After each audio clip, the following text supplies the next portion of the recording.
And welcome back to the Kenny and JT show here on News Talk 1480 WHBC. We continue to bring you Guardian spring training coverage for 2023. And joining us right now, a guy who made a huge splash last year, burst onto the scene, had an outstanding year, ended up winning a Gold Glove for the Cleveland Guardians in left field. Stephen Kwan joining the Kenny and JT show. Stephen, thanks for joining us. How are you? I'm good. Thanks for having me, guys.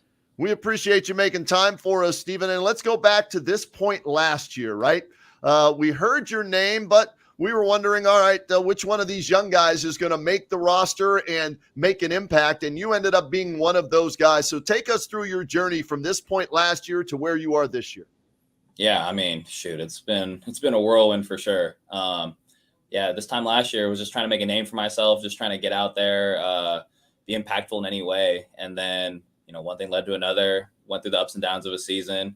Off season flew by in a blink of an eye, and somehow I'm back here. So I truly can't believe I'm back in Arizona, back at it. I think that's a good thing, though, too, because as we see in baseball, it's a game of runs. And I don't mean that by scoring runs. We need to stay on a run. And when you guys got on a roll last year, man, it was lights out. Do you feel you can pick up where you guys left off? I'd like to think so. Yeah. I mean, we still have all the pieces there. Tito came in day one stressing, just because, we might have some clout to our name, it doesn't mean we could take the foot off the pedal, and it doesn't mean we're just going to win games just because we are who we are. We still got to run those balls out, take first or third, do everything we did last year and do it better. So definitely an exciting year coming up. What was the biggest adjustment from the minor leagues to the majors last year? And you obviously have to readjust after they adjust to you as well. So take us through what that, those situations were like. Well, I think actually the biggest difference is just kind of the off the field stuff. I mean, it's the kind of stuff that, you dream of. You're in the big leagues and you get there, and now there's media, there's people in the stands watching. There's all these people, your cousins, best friends, husbands, maid is saying what's up to you. Like, you remember me kind of thing. It's navigating all that kind of stuff, like everybody kind of says the game's the same. And I think to a point, yeah, the game is the same pitchers, it's still 90 feet. But the stuff off the field can definitely overwhelm you. And I think that tears down a lot of people mentally. So that was a big adjustment for me, just trying to stay afloat with all that kind of stuff.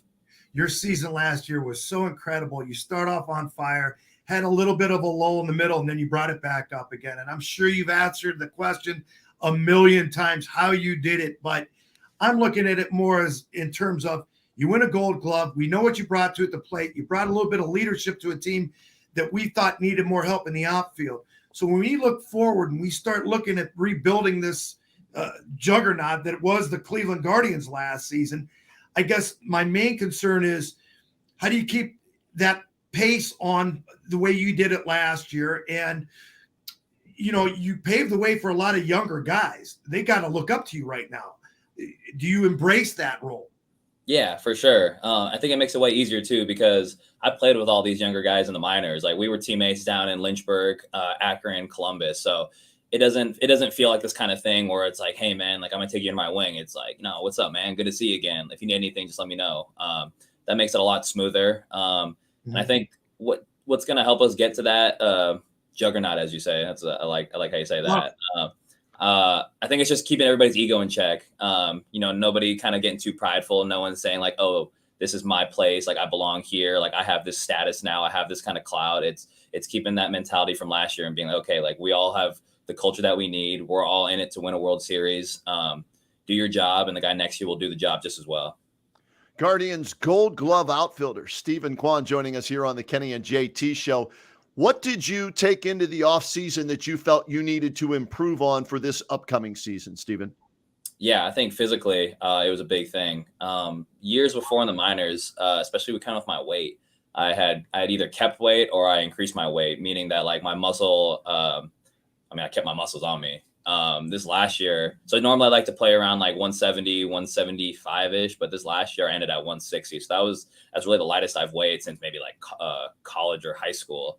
And it was all the different factors, obviously stress, eating dinner at midnight because of the game, all these kind of things. So kind of just getting back to be a normal person, getting back to like normal sleep times, getting back on my routines, getting back on hobbies that I enjoyed, just again, being a normal person, getting away from the hustle and bustle of the season. Stephen, your college team, Oregon State, every time you pick up a paper, you see somebody else, they're all from Oregon State. How many guys are in the bigs right now from your college team? For my college team, that was my favorite question. So, I mean, I want to say maybe five or six. So we got Nick Madrigal, Trevor Larnach, Adley Rutschman, Drew Rasmussen.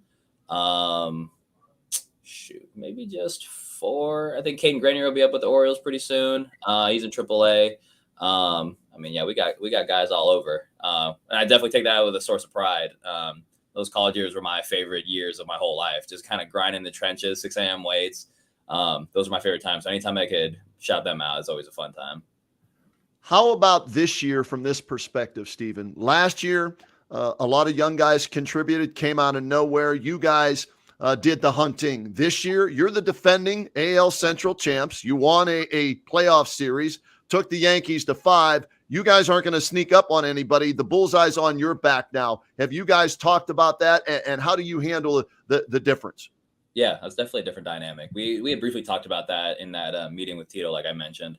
I think it'll be interesting to see how we react. I think, obviously, ideally, it's like, keep that fire under you, keep that chip on your shoulder, keep it pushing. But I know it's really easy to get comfortable and be like, no, like we've been here before. Why shouldn't we be there again? I think we'll see how the spring treats us and how the season starts. And hopefully we can put our words to action. But yeah, it's all about staying locked in and staying hungry. These rule changes this year, they're only allowed to throw back over to first base a couple of times or whatever it is. Should we expect more steals? I'd like to think so. I think it makes the game a little more interesting. I think there'll be some gamesmanship there, kind of feeling the pitchers out, seeing, if they picked off once, they probably won't pick off a second time. But then, they're thinking the same thing. So then they get second one, playing that game within the game, I think will be really cool. We've touched on it super briefly in spring so far, and I know we're going to dive into it a lot more in depth, but it's exciting. It's a new aspect of the game. Obviously, the bases are a little bigger, so that makes it shorter for the distance we have to run. So it's a cool dynamic, and it definitely plays towards our brand of baseball. So that'll be another weapon we can employ. Stephen, what makes a good leadoff hitter? Because when we think about Guardians leadoff hitters, there's one name that comes to mind, and that's Kenny Lofton. But you're trying to make a name for yourself in that role, and you did a hell of a job last year. So what makes a good leadoff hitter?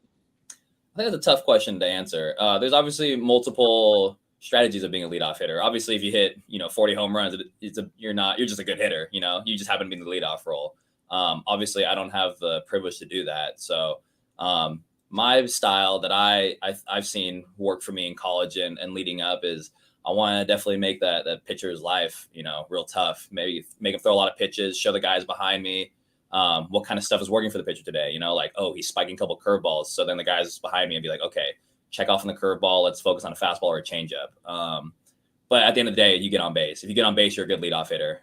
You kind of want to have that strategy of being nitty gritty, fouling pitches off, like being a nuisance up there. But at the end of the day, I think a good leadoff hitter gets on base and just keeps the line moving. Talk a little bit about your partner in center field there, Miles Straw.